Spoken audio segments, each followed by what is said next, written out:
किन मेरो बाबालाई मात्रै यस्तो मैले सराएको होला, के भएर चाहिँ यस्तो गरेको होला, हामीलाई मात्रै हेपेको होला, के भएर हो यो। अब पछि बुझ्दै जाँदाखेरि चाहिँ अलिकति हामी चाहिँ आइडेन्टिटी लिएर छौँ। शरणार्थी भनेको त हामीसँग केही रहेन रहेछ नि त, हाम्रो त बोल्ने अधिकारै रहेन रहेछ नि त। हामी चाहिँ दिएको कुरो खाने ठाउँमा बस्ने मात्रै रहेछ जस्तो लाग्यो।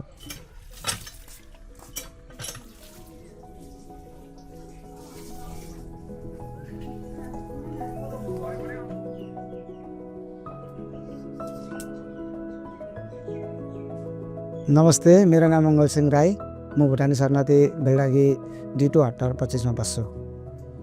मेरो परिवारमा जम्मा हामी 10 जना हो हैन। हामी 2 जना मेल, अरू सबै फिमेल छ हैन। म सानो प्राइभेट स्कुलमा टिचिङ गर्छु र मेरो मिसेसले पनि ढोरपानी स्कुलमा टिचिङ गर्नुहुन्छ हैन। र मेरो नानीहरु चाहिँ अलिक स्कुल पढ्छ।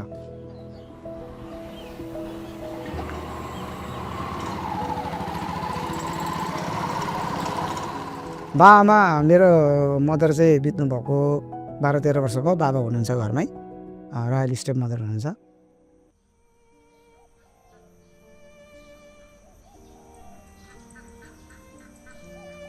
हामी एकदम सानो हुँदा आएको 1992 1992 सालमा चाहिँ हामी डाइरेक्ट भुटानबाट डाइरेक्ट बेलावनमा आएर बसेको। त्यहाँबाट सिफ्ट भएर बेलायत 2 मा आयौँ हैन। त्यही बसेर त्यहीँ बस्यो, त्यहीँ पढ्यो, त्यहीँ हुर्कियो हैन। अब बुढो पनि हुन लाग्यो त्यहीँ बसेर।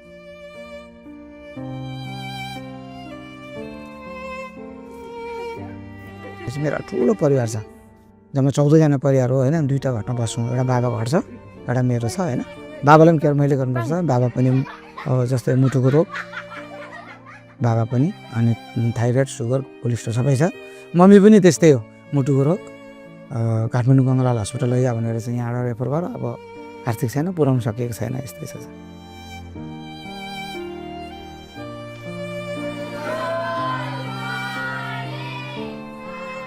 अनि हामी नै जस्तै कस्तो छ भने नि उहाँ र म हो कमाउने। अब अरू नानीहरू पढ्दैछ, पढाउनै पर्यो हैन।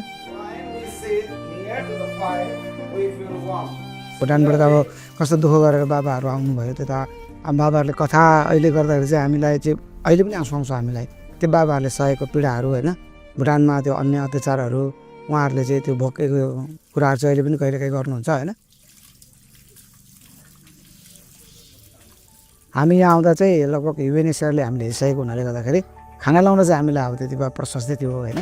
तर अब हामीलाई भन्ने कुराहरू चाहिँ त्यो आर्थिक अवस्थाहरू हरेक कुराहरूको समस्या थियो त्यति बेला। जस्तै चामल दिनुहुन्थ्यो, त्यो संस्थाले त्यो चामलले पुग्थेन क्या धेरै परिवार। अहिले हामीले कृषिमा काम गरिरहेछौँ, प्रत्येक कुरामा कसरी बिउ लाउनुपर्छ, यहाँ कसरी रोप्नु, कति फरकमा रोप्नुपर्छ, यो हामीले केही पनि छैन नि त।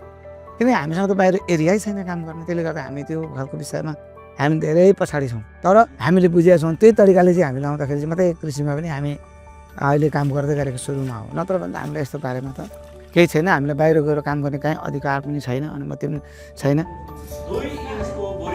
जस्तै मैले चाहिँ यहाँबाट सिकाएको कुरो, जस्तै आलु कतिमा रोप्नुपर्छ, आलुको बिउ कस्तो हुँदा रोप्नुपर्छ, कतिमा फरकमा रोप्नुपर्छ, कतिको टुसाउँदा भिटामिन हाल्नुपर्छ भन्ने कुरो चाहिँ यहाँबाट सिकाउनु भएको छ हैन। त्यो चाहिँ हामीले लिएको हो। अब जस्तै हामीले गरेको भनेको आलुमा अनि काँक्रामा हैन। काँक्राको बिउ राख्दा उहाँले सिकाउनु भएको थियो हैन। ठुलो टोक्रामा राख्नुपर्छ, अहिले माटो धेरै चाहिन्छ। अनि त्यसलाई चाहिँ हप्ता दिनमा चाहिँ तपाईँको दबाई हान्नुपर्छ। अनि उहाँले दबाई दिनुभएको छ, यो दिन यो हान्नु, यो दबाई हान्नु भनेर छुट्याइदिनुहुन्छ। त्यो हान्ने हो हामीलाई। त्यो चाहिँ दिनै आउनुपर्छ, यसलाई बिहान नै आउनुपर्छ, हेर्नुपर्छ बेलुका के हुँदैछ, कुन किरा लाग्दैछ, कहाँ लाग्दैछ। अब किरा कहाँ लाग्नु आँट्यो हैन। त्यो सरले यहाँबाट हामीलाई राख्दै वर्कसप दिनुहुन्छ क्या बेला बेला। यस्तो अवस्था भयो भने चाहिँ यो तिमीहरू राखेको हुन्छ, विषादीहरू याद गर्नुपर्छ, यस्तो लागेको चाहिँ किराहरूको दबाईहरू हान्नुपर्छ भन्नुहुन्छ नि त। नत्र कहाँ यसो टमेटो त कोपी फल्छ सर, त्यो डला भएको छैन। अब हामीले त नगरेको पहिला।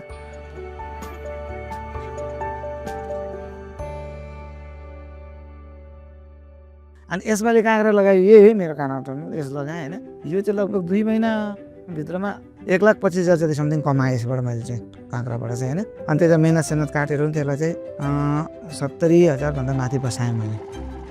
अनि त्यसपछि यसले नै मैले चाहिँ के छ भने अहिले यो पैसाले सब्जीहरू खाने यताउता गरिरहेको छु। चामलहरू किनेर ल्याउनुपर्छ हैन।